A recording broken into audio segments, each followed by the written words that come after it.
Welcome to the new episode of the Myles High Pod. This is Myles Munroe Jr., your host. I want to thank everyone for tuning in. My goal and my vision always for this pod is to entertain, educate, and elevate you miles high above your fears, your doubts, and any limitations that you may think exist. But always keep in mind that those limitations are only in your head. All right, this particular episode, I'm super excited about. I get to talk a little business. Well, I think I talked a little business before, but I get to talk business again. That's one of my loves. I love to do it. But man, feeling good again this week. The team is here once again. Everyone looks good and smells good again. Let's keep that up, guys. I was thinking about this week. I was thinking about my love for travel, man. I really, really love to travel. And I think what travel has done for me is it has continued to cause me to be as creative as I am able to be. Traveling allows me to just see things in different ways, see how like other cultures and other persons in different industry do things. When I travel, I'm out of my routine while I'm home, so it forces me to kind of be able to think outside of the box and be able to adapt, into the different countries or the different areas that I'm in. And I've been traveling for a very long time. My dad and the business that he was in, he traveled a lot, and I was able to travel with him. So being able to travel and experience new cultures was good, but I don't think it really changed me until I started to travel by myself. And I started to, when I went off to school, I was there by myself, had to do things for myself. And it just showed me, it gave me a new sense of responsibility. It showed I was able to meet new people, and, those persons were able to teach and show me just different ways to think about things, man. Like being from the Bahamas, where I'm from, is such a small country, and Nassau, the capital where I live, the island that I live on, is such a small island, right? And we have this island holds half of the population of the country, but it's still small. And being from here, sometimes the places that we're from, we think is the only thing that exists around us, right? Maybe not nowadays, because I think the world is so much smaller now that technology is advanced to where it is advanced to. But I think for me, when I was younger, I was more of the sense that the bubble that I was in, living in Nassau, being from the Bahamas, going to school, seeing the same friends, and just being here, I figured like, man, this is all the world had to offer. And going away and traveling and just seeing the world and experiencing different cultures, it just helped me. It allowed me to think outside the box in a lot of the things that I want to do, and a lot of the things that I like to do. A lot of my creative ideas come from travel, right? And again, it's because I'm able to just meet so much different people in so much different industries and just learn new things, man. So I want to encourage everyone, if you get the opportunity to travel, do so. Explore Africa tour. I think we're able to explore. That's my wife talking, by the way. I don't know, she just throwing these one-liners out. You could say a full sentence, babe. Plug Explore Africa tour, please. Thank you, my love. I'm gonna get in front of the cameras and to sit on the couch so we could have a conversation at some point, guys. But yeah, we offer these opportunities as a part of our organization, for not only for people to travel, but for people to experience different experiences, different cultures, right? And our Explore Africa tour is one of them. Also our Holy Land Kingdom experience, where we travel to Israel. Like all of these trips and places are places that I've been to and been going to a number of times over the years. And these trips have allowed me to not only build relationships in these areas, but start businesses as well because of those relationships. And it's something that I feel it helps me once I get back home. The way they do business there, I can adapt some of those business principles that they use and try and incorporate those into what we do here in the Bahamas, or what I do here in the Bahamas with the organizations. But travel is great. I know, I'm a newlywed. I don't have any kids, so I know kids kind of dampen or make it a bit difficult to travel. I'm sure my wife and I will understand that aspect of family once we start having kids. You could leave them home. But until that point, I think we're gonna enjoy traveling. Continue to enjoy traveling. I think traveling is a thing that has connected us because she loves to travel just as much as I do. So we take all the opportunities we get to visit new places and travel to new areas of the world. I think it's fun, and want to encourage you to do that. So if you are able to, you could join us on one of our trips if you don't want to travel by yourself, or if you have family or friends that you can travel with. I would encourage you guys to travel as often as you can, but and go to like far places. Like go to a country that you're uncomfortable going to, countries that you've heard about that may not be safe, quote unquote, because a lot of people think Israel isn't a safe country to go to. I remember when my wife first went to Israel with us, she was like, "Oh, sure, you won't go." All this stuff we hearing in the news. And then she went and realized like it's actually a safe environment, and we're never going to take anyone anywhere that's not safe. But you won't know unless you experience it for yourself, right? I only could tell you so much. I think personal experiences, especially in this light, is what is necessary. So I love to travel. Just wanted to share that. I think with each episode, I'll give you a little bit of insight of things I like to do, what keeps me ticking, what inspires me to keep waking up and be encouraged every day. All right. So today, let's see. So we're talking about business, right? And one of my favorite subjects to talk about because of who I am and the way that I'm built, the way that I think God has designed me. I'm so attracted to business. I'm so attracted to the concept and the idea of starting something from nothing. From I could remember from a young age. I've always been one to just take a sip. Yeah, I've always been one to be excited about new ventures, right? New things that I could embark on and bring from the idea to the forefront, right? To make it a reality. And I think one of the main things that I've learned over the years, and I think that is most important throughout our daily life, and not even just about business, right? I think this is a life principle, and it has to do with the principle of management. I think management is super important, and management is actually very important to God, right? I think that, you know what, you want me to show you how important or how much God hates mismanagement or like lazy people.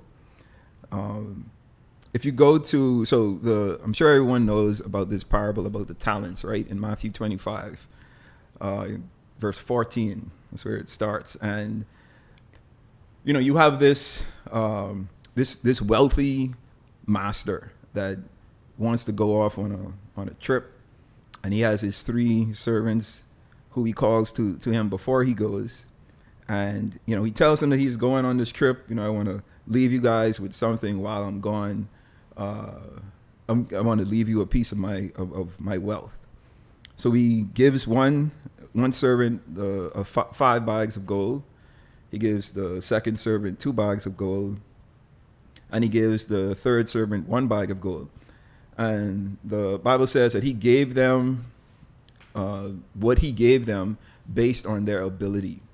And that's like a super important aspect to that particular parable, because sometimes like when we read the Bible and we see these like 1 or 2 liners where it says, and he gave them based on their ability, like we don't really pay too much attention to that, but like that's super important, right? Because the principle behind that is you're never going to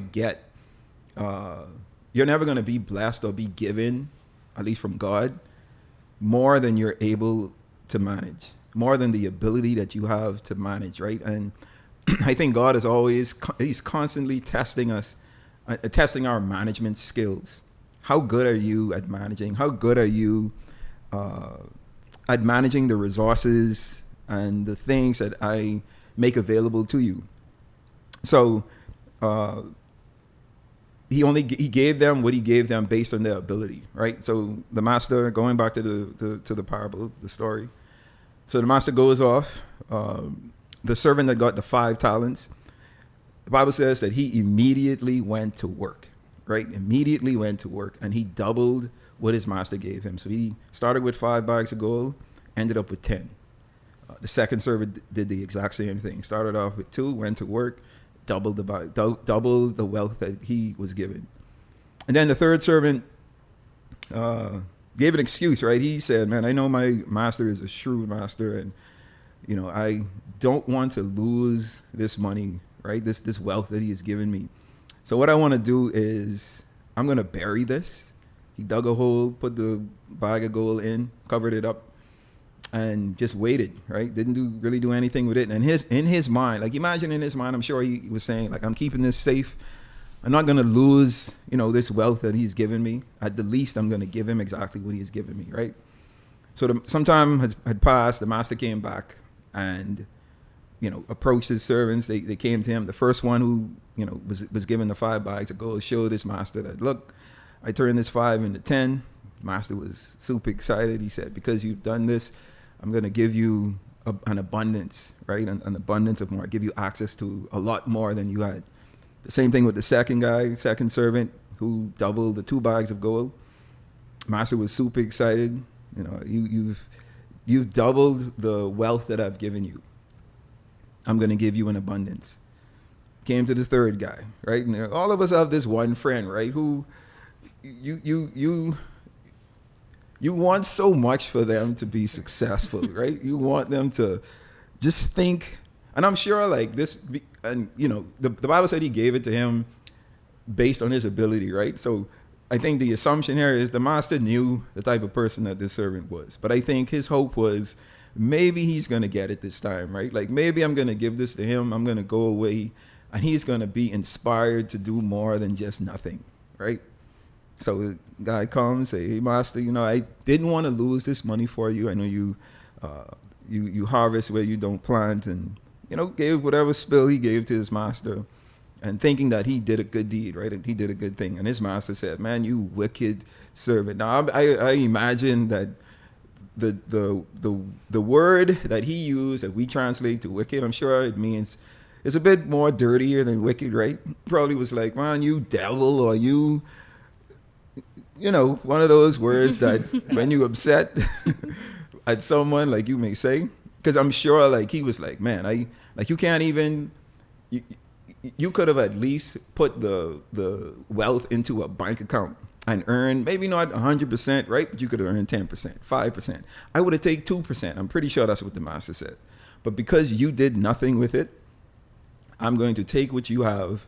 I'm going to give it to the guy that has way more, right? He gave it to the guy that initially had the 5 bags of gold. And all of this has to do with the way these 3 servants decided to manage the wealth that they were given.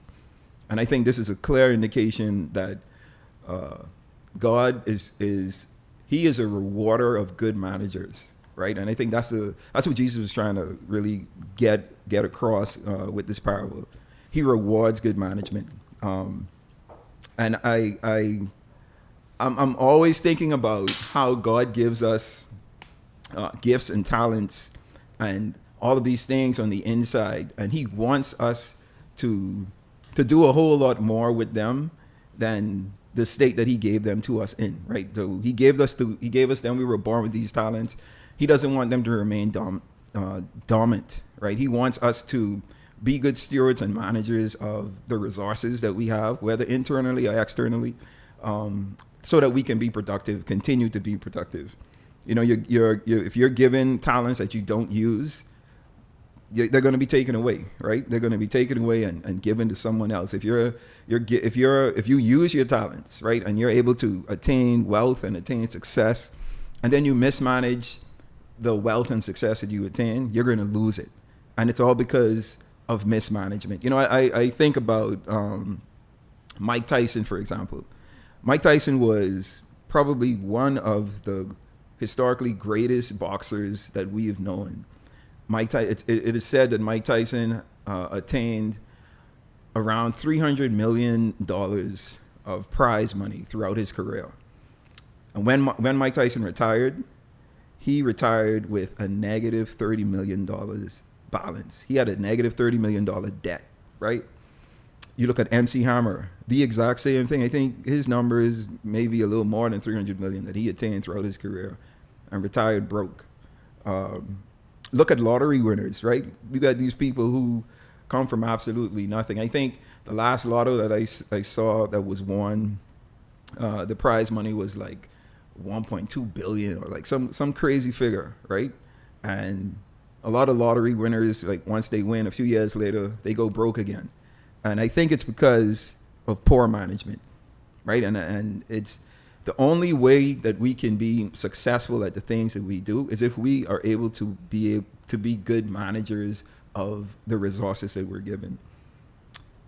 So you don't believe that God really does not like mismanagement? Let me prove it to you. So I want to go back to the beginning, right? Back to Genesis. Again, this is a verse that I have read numerous of times, but really now I've gained a better understanding of it, and it has a lot to do with listening to my dad. You know, my dad is arguably one of the best speakers I've ever heard, and I listen to a lot of people, but the way that he is able to break things down and be repetitive with it until you understand it, right? Until you understand it for yourself. That's what I've been able to do over these years with continuously listening to him.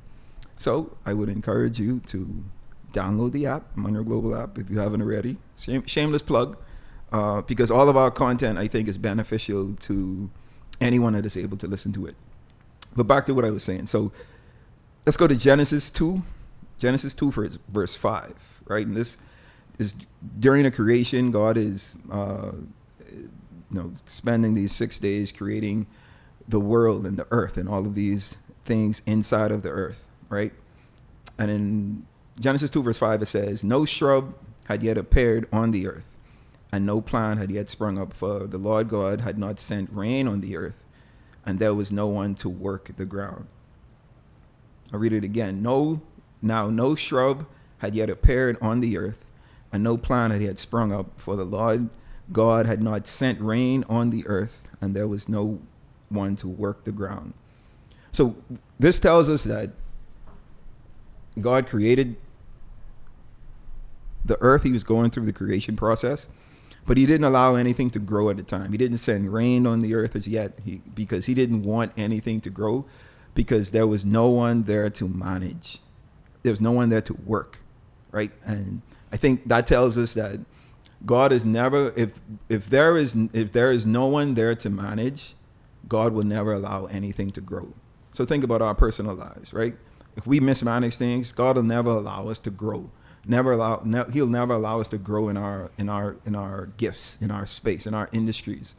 I think we have to show ourselves as good managers of our finances, good managers of our health, good managers of our relationships, good managers of our gifts and talents, good managers of our time. All of these aspects of our lives, we're supposed to be good managers in, so that we can be rewarded. I think using money and finances is good, but we're also supposed to be good managers in all of those areas, right? And I think for us to be good managers in those areas, there are a lot of things that we can do individually, right? So when it comes to managing money, like, we can budget, right? I create a budget for myself every year, and I make sure I stick to my budget. I put all of my earnings and my expenses into this one budget. Like, you could ask my wife, I have a spreadsheet that I look at just about every week, and I'm ensuring that I am sticking to the budget that I've created, right? You should always continue to live within your means. That's something that we it's hard for some people to do because everyone wants to look like they're doing well, right? And they try to look like they are worth more than they actually are, whether that's with the clothes that they wear, the car that they drive. There's this desire to sometimes live outside of our means, and that's a sign of poor management. When it comes to time management, create a to-do list. Create a to-do list and prioritize. Be intentional about creating space in your days and weeks and months. Prioritize, ensure that you're managing your time well, because if you don't, you're going to start losing in a lot of areas in your life because you're not going to have the time to finish things that you need to finish. Another way that we can manage is to manage our health, right? You could go to the gym and diet well. I think I'm an avid gymmer, and I'm pretty good at my diet. I try not to eat horribly. I try to be as conscious as I can about what I put into my body, because in order for me to be successful and to be able to do the things that I do, I have to have a healthy lifestyle. I have to be able to function. I have to be, not burdened with illnesses and sicknesses that could keep me down or stop me from being able to operate. And then in managing our gifts and talents, we have to continue to develop ourselves, continue to refine ourselves. I think it's very important the way we manage. It has to be intentional. A lot of people, they ask God to bless them, right? They want God to bless them with, $1 million. And God is looking like, man, you can't even manage $1,000, right? I give you 1,000 on Sunday, and by Tuesday, you only left with 50 cents. And you have nothing to show for where the money went.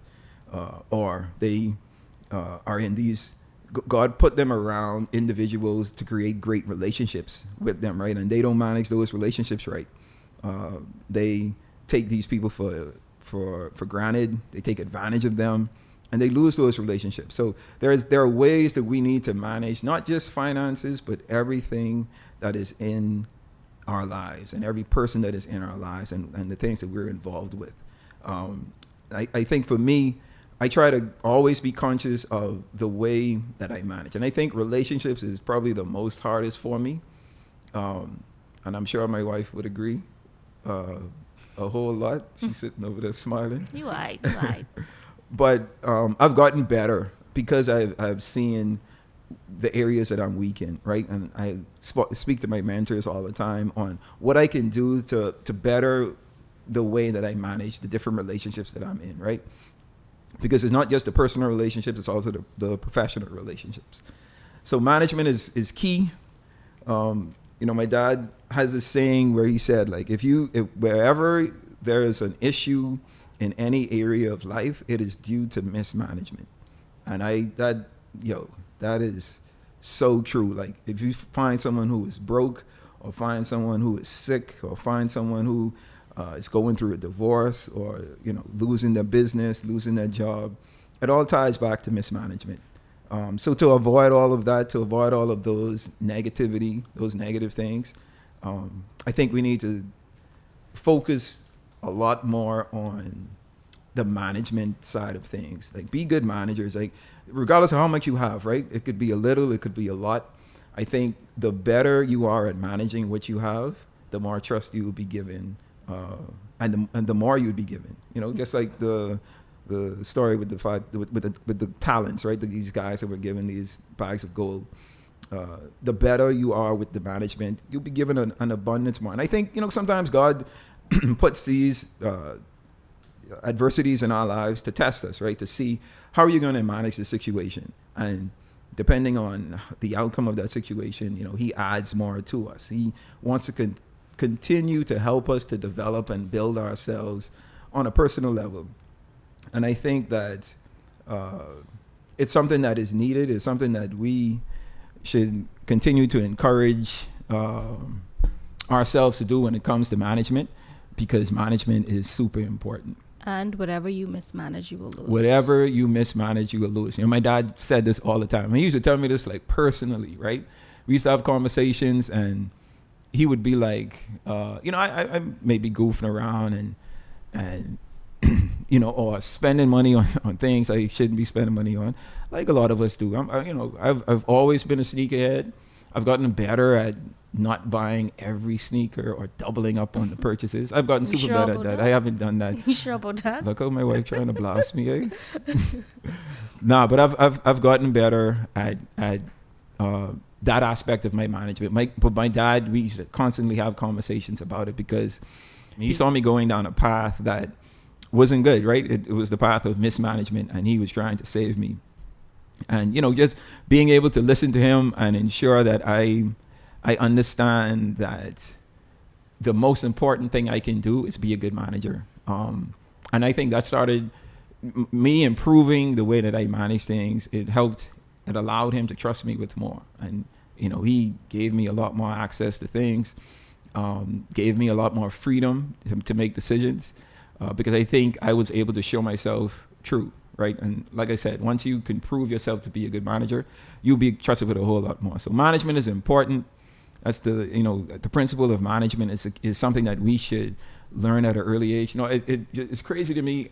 I never had, I think there was one teacher or one professor at the university that I went to, ORU, that he was the first professor that spoke to me in an educational setting about management.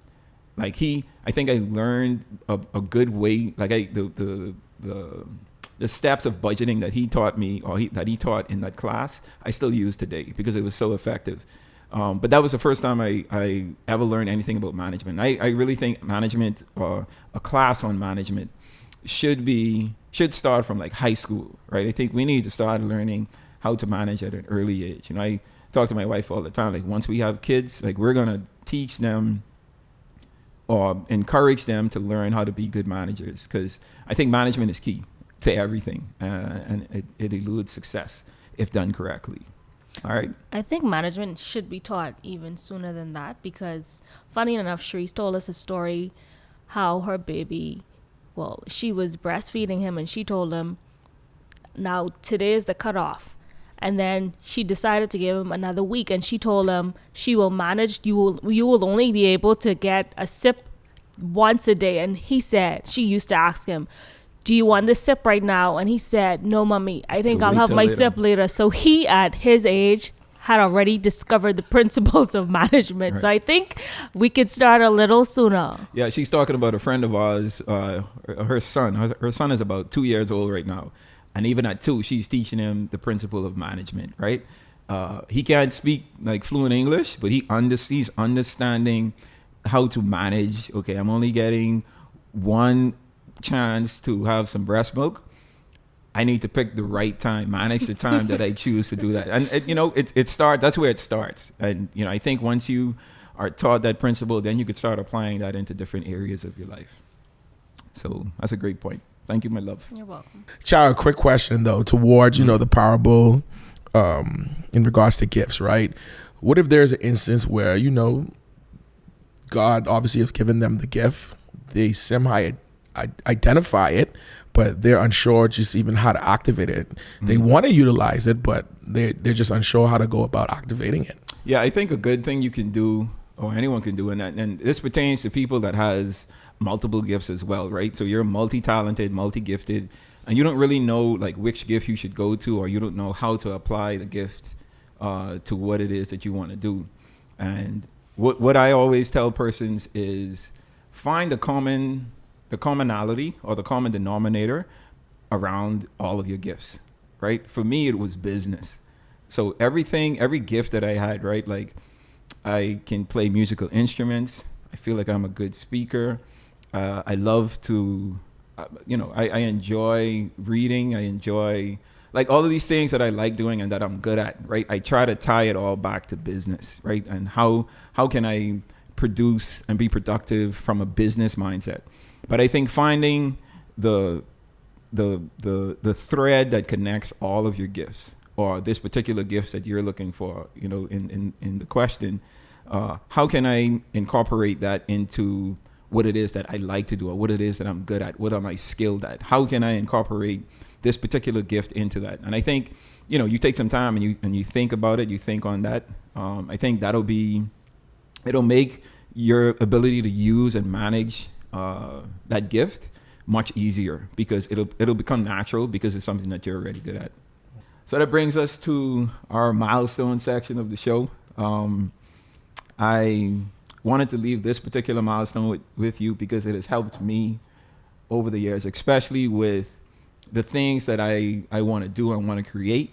I think it's a principle that you can use and apply and remind yourself of on a daily basis. And it reads, believe in yourself first. Everyone else will either get it when you do or get it when everyone else does. Believe in yourself first. Believe the vision that you have. Even if no one else believes it, believe in it first.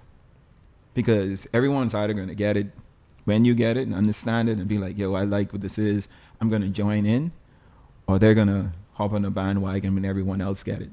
But that at that point, your belief would have already made it a success, especially with the great management that you're going to do with whatever it is that you're believing in. All right.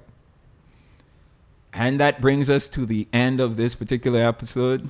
I enjoy these parts, man. I'm able to just share, as always, my experiences, my insights, my observations. I can't wait till I could bring some guests on so that I can elaborate with more insight and more experiences, not just mine. Looking forward to that. And then that's going to come in future episodes. But until then, every time that we're here, my goal is to entertain, educate, and elevate you miles high above your fears, your doubts, and any limitations that you think exist. But always keep in mind that those limitations only exist in your mind. All right? So you guys stay blessed. I'll see you on the next episode.